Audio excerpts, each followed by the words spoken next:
सबको जय श्री कृष्ण।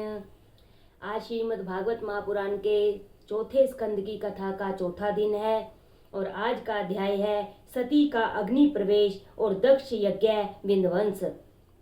सती उत्तर दिशा में मुख रखकर बैठी है, देह को छोड़ने के लिए योग मार्ग में स्थिर होकर बैठी है। शिव जी का ध्यान करते करते उन्होंने शरीर में अग्नि तत्व की भावना की है। अंदर से क्रोधाग्नि बाहर आई, शरीर जलने लगा। आदि शक्ति जगदम्बा का अपमान हुआ, अब दक्ष का कल्याण नहीं। नारद जी कैलाश में शिव जी के पास पधारे हैं। भगवान शंकर सनकादि ऋषियों को ब्रह्मा विद्या का उपदेश कर रहे हैं। नारद जी कथा में बैठे हैं, वे सोच रहे हैं कि शिव जी कैसे भोले हैं। सती ने शरीर को जला दिया, फिर भी उनको दुख नहीं हुआ। नारद जी रो रहे हैं, वे शिव जी से कह रहे हैं, आप विधुर हो गए हैं, आपका अपमान हुआ, वह सती से नहीं सहा गया। सती ने अपनी देह जला डाली है, आदि शक्ति का नाश नहीं होता। सती अदृश्य रूप में शिव में मिल गई है। नारद जी कहते हैं, आप इन लोगों को दंड दीजिए। शिव जी कहते हैं, मुझे किसी को भी सजा नहीं देनी है। जो गंगा जी को सिर पर रखता है उसे क्रोध कैसे आएगा। शिव जी परमात्मा है, उन्हें क्रोध नहीं आ सकता, काम कष्ट नहीं दे सकता। बहुत सरल मनुष्य को जगत में लोग दुर्बल मानते हैं। नारद जी ने जब कहा कि आपके गणों को मारा गया है, तब वे कुछ क्रोधित हुए। उन्होंने जटा से वीरभद्र को प्रकट किया। शिव जी ने उससे कहा, दक्ष प्रजापति के यज्ञ का यजमान सहित तुम नाश कर दो। वीरभद्र वहां आए, उसने बड़ा संहार किया। यज्ञ भूमि शमशान भूमि बन गई, यज्ञ का विध्वंस हुआ। दक्ष को पकड़कर उसका मस्तक अलग कर दिया गया। देवता घबरा गए, वे ब्रह्मा जी की शरण में आए।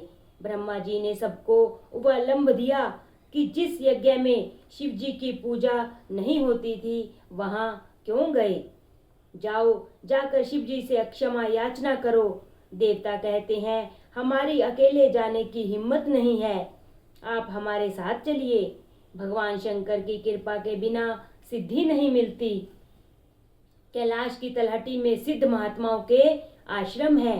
सब देवता कैलाश में आते हैं। महादेव जी ब्रह्मा जी को साष्टांग प्रणाम करते हैं। देवता सब शिव जी को नमन करते हैं। ब्रह्मा जी हंसते हुए कहते हैं, यज्ञ को उत्पन्न करने वाले आप हैं और विध्वंस करने वाले भी आप ही हैं, इसीलिए अब यज्ञ परिपूर्ण हो ऐसा कीजिए। आप भी वहां पधारिए। शिव जी बोले हैं, आने के लिए तैयार हो गए हैं। यज्ञ मंडप में रुधिर की नदियां बहती हुई देखी तो वीरभद्र को उल्हाना दिया। मैंने तो तुझे शांति से काम लेने के लिए कहा था। वीरभद्र क्षमा याचना करता है। दक्ष के धड़ पर बकरे का सिर लगाया गया। बकरा अति कामी होता है। शिव जी की निंदा करने वाला दूसरे जन्म में बकरा बनता है। अज का दूसरा अर्थ है पर ब्रह्मा। दक्ष के धड़ पर अज का मस्तक रखा गया, अर्थात दक्ष को पर ब्रह्मा दृष्टि प्राप्त हुई। अज मस्तक का अर्थ है ब्रह्मा दृष्टि। दक्ष होश में आया और शिव जी की स्तुति करने लगा। दक्ष प्रजापति ने शिव पूजन किया। उसने कहा, मैं अपनी पुत्री सती का दर्शन करना चाहता हूँ। शिव जी ने सती से पूछा, तू बाहर आना चाहती है? जगदम्बा ने इनकार कर दिया। शिव पूजन किया गया तो श्री कृष्ण भगवान प्रकट हुए। कृष्ण का मत है कि शिव में और मुझ में जो भेद रखता है वह नरकगामी होता है। इस सिद्धांत का भागवत में अनेक बार वर्णन किया गया है। हरि और हर में दक्ष ने जो भेद किया था वह अब दूर हो गया। एकनाथ महाराज ने भावार्थ रामायण में हरिहर का अभेद दिखाया है। सत्वगुण का रंग श्वेत है, तमोगुण का रंग काला है। विष्णु भगवान सत्वगुण के स्वामी है, अतः उनका रंग श्वेत होना चाहिए, फिर भी वे श्याम है, ऐसा क्यों हुआ? विष्णु काले और शिव जी गोरे। एकनाथ जी महाराज लिखते हैं कि शिव जी सारा दिन नारायण का ध्यान करते हैं और नारायण सतत शिव जी का पूजन करते हैं। इसीलिए शिव जी को श्वेत रंग मिला और नारायण को शिव जी का काला रंग मिला। इस प्रकार ध्यान में ऐसा गुण है कि जो जिसका ध्यान करता है उसे उसका वर्ण मिल जाता है। इसीलिए दोनों में अभेद है, हरि हर एक है। शिव कृपा के बिना सिद्धि नहीं मिलती, ब्रह्मा विद्या भी शिव कृपा के बिना नहीं मिल सकती। शिव तत्व एक ही है, यह जीव मात्र को बताने का भगवान का उद्देश्य है। जीव मात्र को शिव जी से मिलने की इच्छा होती है। निर्वृत्ति धर्म के आचार्य हैं शिव जी और प्रवृत्ति धर्म के आचार्य हैं श्री कृष्ण। सब प्रकार की प्रवृत्ति में होने पर भी प्रवृत्ति का जरा भी रंग न लगे, इसका आदर्श श्री कृष्ण ने जगत को दिखाया है। दक्ष के यज्ञ प्रसंग में देखा है कि अनन्य भक्ति का अर्थ वह नहीं कि एक ही देव की भक्ति करो और दूसरे की नहीं, अनेक में एक ही देव का दर्शन करो। भक्ति का यही अर्थ है। प्रभु सर्वव्यापक है, जो सर्व में प्रभु का दर्शन करे वही उत्तम वैष्णव है। अपने एक इष्ट देव में परिपूर्ण भाव रखना और दूसरे देवों को अपने इष्ट देव का अंश मानकर वंदना करना। पत्नी अनन्य भाव पति में रखती है और दूसरे संबंधियों में सामान्य भाव रखती है। कई वैष्णव कहते हैं हम शिव जी का पूजन करेंगे तो हमको अनाशय का दोष लगेगा, यह भूल है। अगला अध्याय है शरीर, पंचायतन और इसके 5 प्रधान देव। 5 देव एक ही है, उनमें वेद बुद्धि मत करो। शिव और पार्वती के विवाह के समय श्री गणेश जी का पूजन किया गया था। गणपति भी ब्रह्मा रूप है, वे तो नित्य हैं, परंतु पार्वती के यहाँ उनका अवतार हुआ था। भले ही इन सब की भक्ति करो, परंतु यदि बाल कृष्ण की सेवा न करोगे तो सभी पूजा निष्फल होगी। बाल कृष्ण प्रेम का दान करते हैं, इस प्रेम के बिना ज्ञान शुष्क है। प्रेम के बिना ज्ञान की शोभा नहीं। दक्ष प्रजापति ने यज्ञ किया, मगर उसने भेद बुद्धि रखने के कारण शिव जी की पूजा नहीं की, इसीलिए उसके यज्ञ में विघ्न आया। यह शरीर पंचायतन है, पंच तत्वों का यह शरीर रचा हुआ है। एक एक तत्व के एक एक देव हैं। इस पंचायतन के 5 प्रधान देव निम्न है। पृथ्वी तत्व गणेश, गणेश की उपासना से विघ्नों का नाश होता है। गणेश विघ्न हरता है। गणेश पूजन से तुम्हारे सत्कार्य में विघ्न नहीं आएगा। जल तत्व शिव, शिव की उपासना करने से ज्ञान मिलता है। तेज तत्व सूर्य, सूर्य की उपासना हमें निरोगी बनाती है। आरोग्यम भास्करात इच्छेत, पृथ्वी पर सूर्य प्रत्यक्ष साक्षात देव हैं। एक नास्तिक ने मुझसे भगवान के दर्शन कराने के लिए कहा। मैंने सूर्य की ओर इंगित करके कहा, यही साक्षात परमात्मा है। प्रतिदिन कम से कम 12 सूर्य नमस्कार करो। नमस्कार है प्रियो भानु है, जलधारा प्रियो शिव है, अलंकार प्रियो कृष्ण है, ब्रह्मानो मोदक प्रिय है। वायु तत्व माता पार्वती की उपासना धन देती है। आकाश तत्व विष्णु की उपासना प्रेम देती है और प्रेम बढ़ाती भी है। सूर्य की पूजा से तुम्हें अच्छा आरोग्य मिलेगा। शिव जी की पूजन से तुम्हें ज्ञान लाभ होगा।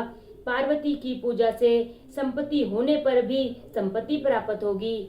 बुद्धि, शरीर, संपत्ति के होने पर श्री कृष्ण की सेवा न करोगे तो बात नहीं बनेगी। श्री कृष्ण प्रेम दाता हैं। द्वारिकाधीश की सेवा स्मरण में तन्मय होने के बाद यदि प्रजापति दक्ष ने शिव जी की पूजा छोड़ दी होती तो कोई हर्ज नहीं था, किंतु उसके दिल में वैर भाव था। उसने कुभाव से यज्ञ किया, इसीलिए वह यज्ञ पाप रूप हुआ। जीव ही दक्ष है और सद्गुरु शिव जी हैं। शरीर को सादगी में रखो। शरीर एक मुट्ठी भर भस्म है, अतः उसका अनावश्यक श्रृंगार और लालन छोड़ दो। यही है शिव जी का उपदेश, इसीलिए तो वे अपने शरीर पर भस्म लगाते हैं। श्रृंगार छोड़ दो, मानव जीवन तपश्चर्या के लिए है। जो तप नहीं करता उसका पतन होता ही है। मानव जीवन का लक्ष्य भोग नहीं, भजन है, ईश्वर भजन है। समभाव और सद्भाव सिद्ध करने के लिए सत्संग की जरूरत है। समभाव तब सिद्ध होता है जब हरेक जड़ चेतन की ओर ईश्वर की भावना जागे।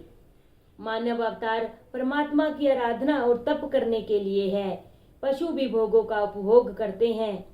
यदि मनुष्य केवल भोग के पीछे ही दीवाना हो जाए, फिर उसमें और पशु में भेद ही क्या रह जाएगा।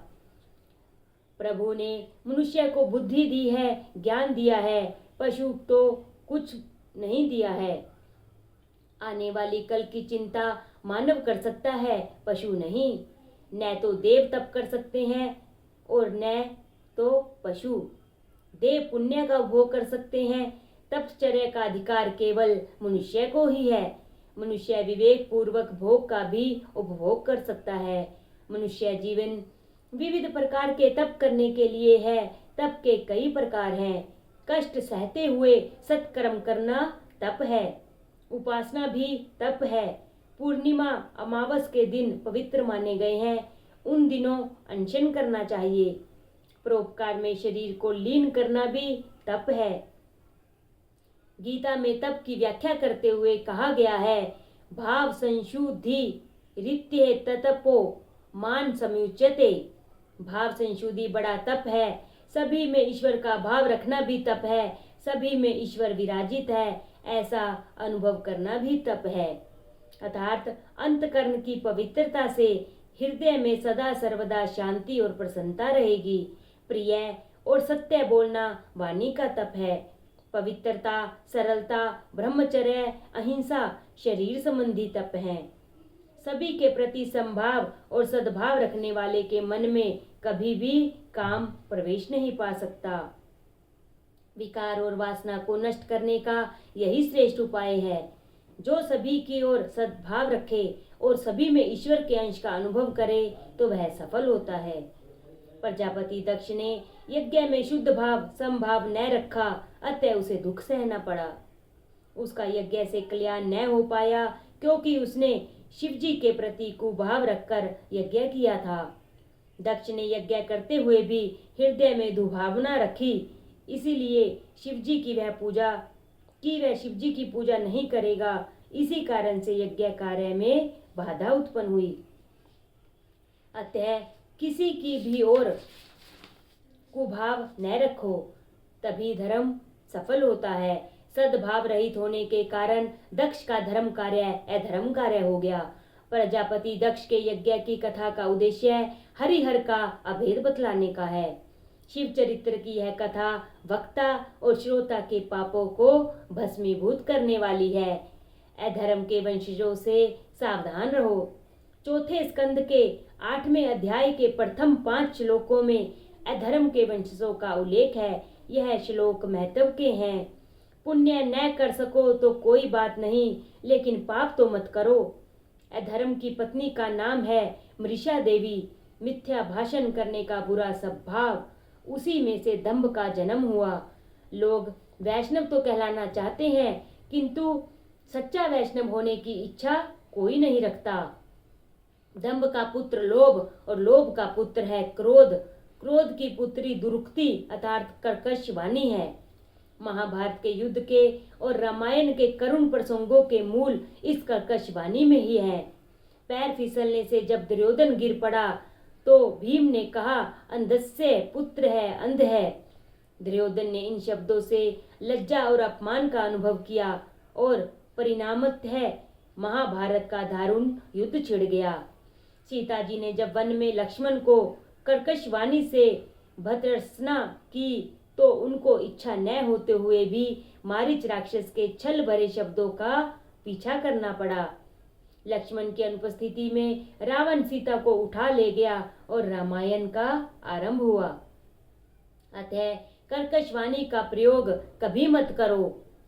मात्र इस दुर्गुण से बच पाओगे तो भी बहुत कुछ हो सकेगा। कर्कश वाणी से कली उत्पन्न होता है। कली कलह का ही रूप है। भागवत का उद्देश्य है इंद्रियों को हरि रस में डुबो रखना। नामदेव दर्जी का, गोरा कुम्हार का, सेना नाई का काम करते थे। उन्होंने अपने अपने काम धंधों से ज्ञान पाया और व्यवहार शुद्धि के कारण उनका बेड़ा पार हो गया। अब अर्थ प्रकरण का आरंभ होता है। शांति संपत्ति से नहीं, किंतु संयम, सदाचार और अच्छे संस्कारों से प्राप्त होती है। संपत्ति से विकार वासना बढ़ती है, अतः धर्म का प्रकरण पहले आता है और अर्थ का बाद में। अब ध्रुव जी का आख्यान आ रहा है। उत्तान पाद की कथा जीव मात्र की कथा है। बोलो श्री कृष्ण भगवान की जय, बोलो श्रीमद् भागवत महापुराण की जय। और कल का अध्याय होगा ध्रुवाख्यान। जय श्री कृष्ण।